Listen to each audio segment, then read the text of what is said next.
Morning. Dwayne here at Dry Creek Wrangler School. I actually have the morning off this morning. We're in the middle of haying season, and it rained off and on pretty well all night last night. So we're waiting for things to dry out. I want to do our first question and answer video this morning. I get tons of questions on the channel, and I do try to get on and answer, and some I can't, some I don't get to, some are short. So Mama's got a list of questions, and so we're going to try to answer some questions this morning. And you'd think we live on a ranch or something with all the flies around here, and try to get some of these answered. Okay, let me just go ahead and say I get a lot of interest in the vests. A lot of questions about that's not part of the question and answer, but the vest is Filson. I have 3 Filson vests for my heavy wool stuff. I love Filson. I wear a lot of vests. I don't just put vest on for the video. This is my daily. I wear them a lot more than I think a lot of guys do these days for everyday wear. But I know I'm going to get asked, so I'll just go ahead. It's a Filson vest. 24 ounce wool, extremely warm, pockets. What more could you want? So anyhow, questions this morning. Mama's going to ask them, and I'm going to try to answer them. So go ahead, Mama. What's the first question? Okay, where can I find your Wrangler School? Okay, I get a lot of requests, which I'm very grateful for, about the location, finding the Wrangler School. How can people sign up? You're looking at the Wrangler School. This is it. I do not have Facebook. I did have a Facebook channel at one point, but I abhor Mark Zuckerberg and Facebook. And a lot of people have sold their soul to Facebook. And I won't be a part of it. I won't contribute to their advertising finances when they try to interfere in elections. And I mean, I got a relative getting married this week, and I asked about, my wife called family back in the area and said, when are they getting married? Oh, they're getting married this Saturday. Well, are they sending out invitations? We never got an invitation. No, nobody's doing invitations anymore. They just made an announcement on Facebook. That was it. So as long as you have Facebook, you can get invited to a family's wedding. I don't have Facebook, so there's no Facebook page. And I don't have a physical location yet. Okay. So 2 or 3 years ago, me and an old friend were going to partner up and do this. And so I started the Dry Creek Wrangler School. I got the name, got the Facebook page, and went through all that. And then life happened. It was a no fault deal, okay? But life happened, and she wasn't able to do it. And so so I lost the location, and since I'm itinerant and move around so much, I don't have a big chunk of land somewhere. So I had to table it, and so I just started making these videos. And so right now, this is all there is. But I am working on putting together, and eventually I do want to get a physical, in-person Dry Creek Wrangler School. And I've got some avenues I'm working on that. So hopefully by next spring, we're going to try to have something going, okay?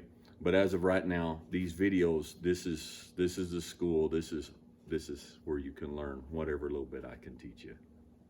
Okay, what's the second question, Mama? What are your opinions about tie downs? Talk about sticking your hand in a blender. So the question is, what are my opinions about tie downs? Now, by tie down, for those who are not in the circle, tie down is there's usually it's leather. It goes around the nose of a horse, and then there's a clip that then goes down to the breast collar or to the centering in the middle underneath. And it's adjusted to the point so the horse's nose can come up so far, and that's as far as it can come. The only place I have ever seen tie downs is rodeo. And so there are barrel racers, there are calf ropers, and in speed timed events in rodeo that use it. Now, some of the world's most successful ropers, barrel racers use tie downs. I went to a rodeo one time, and every barrel racer out there had a tie down on their horse. And I asked somebody, I said, why do they all have tie downs? And they said, the rodeo requires it. It's actually a rule. You can't enter the rodeo unless your horse has a tie down. I'm not a fan. I'm not going to speak against those folks and their success, and they found what works for them. But I'm not a fan. I think if a horse is trained right, I had someone tell me one time, there's absolutely no way your horse can go from a complete dead run chasing a calf to a stop and turn if they don't have a tie down to set against and hold them and all this. Well, I don't hold with that either, because we work calves. That's what we do. When a calf busts out, you take off at a dead run. You got to do what you got to do. There is no working cowboy I've ever seen in my life has a tie down on their horse. So I think, well, I'm not a fan. I think for most people, in most situations, if the horse is trained right and the rider rides right, it's not necessary. But because I'm a very peaceful kind of guy, those who use it successfully in the rodeo world, bless you, more power to you. I'm not trying to take that away from them. What's the next question, Mama? How do I break in a brand new saddle? How do I break in a brand new saddle? Well, first off, congratulations on having a brand new saddle, buying a brand new saddle. Happiness is a brand new saddle. I love saddles. So how do you break it in? Ride it. That's it. Oil it as necessary. Don't over oil it, as we talked about in the cleaning and oiling saddle video. But oil your saddle and ride your saddle. Now, one thing you can do is you can take a new saddle, and depending on the leather and how everything's done, they can have a fearsome squeak to them. I mean, that leather can squeak and carry on. And for some horses, that's bothersome. Now, what you can do is you can take a bottle of baby talcum powder and lift up the skirt and lightly sprinkle some powder in there underneath the skirt, in between the skirt and the fenders, in between the pieces of, you don't want to do it on top. You don't want to have baby powder all over your saddle. But some of the places where there's brand new leather that's rubbing together and it's creating a squeak, you can put some baby powder in there to provide a little bit of slide and do that until the leather. But the leather will eventually, it'll break in, especially with oiling it, riding it.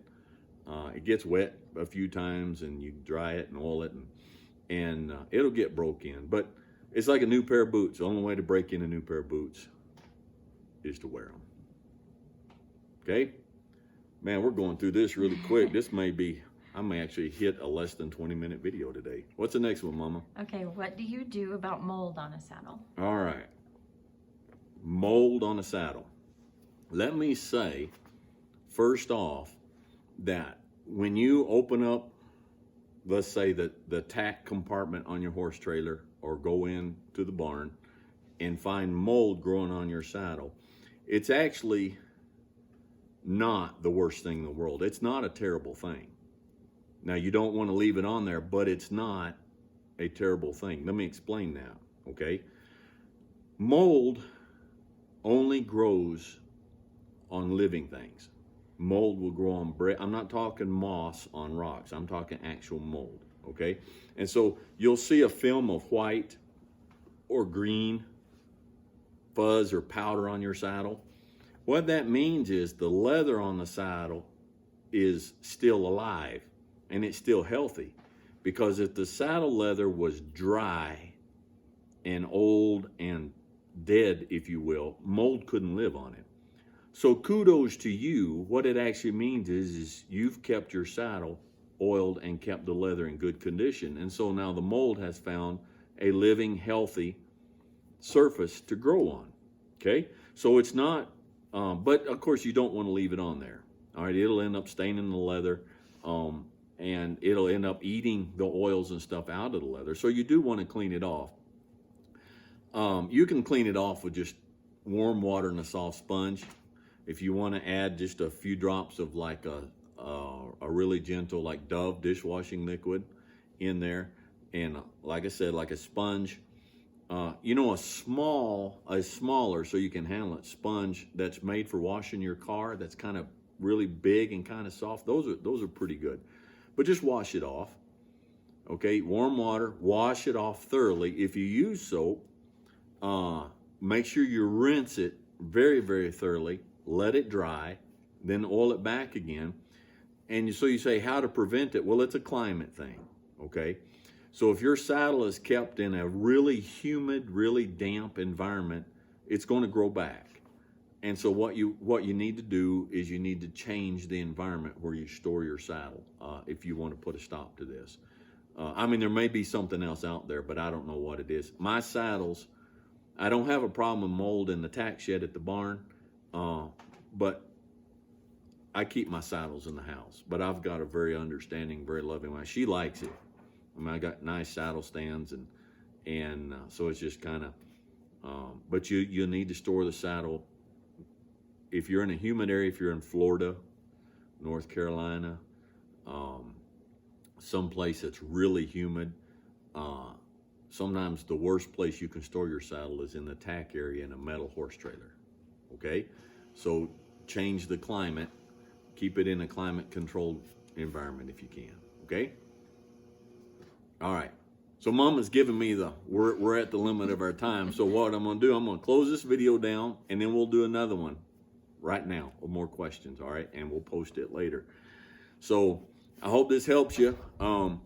Keep the questions coming. Now, I'm working full-time and a lot of stuff on here, and I don't want you to think I'm ignoring you and I don't care about your questions. I'm doing what I can, folks. I really am, okay? And I feed off the feedback, okay? So, Dwayne, Dry Creek Wrangler School, I hope it helps you. If you like it, click like, share, send it to somebody that it help. Subscribe if you haven't, click the bell, and we'll talk to you next time.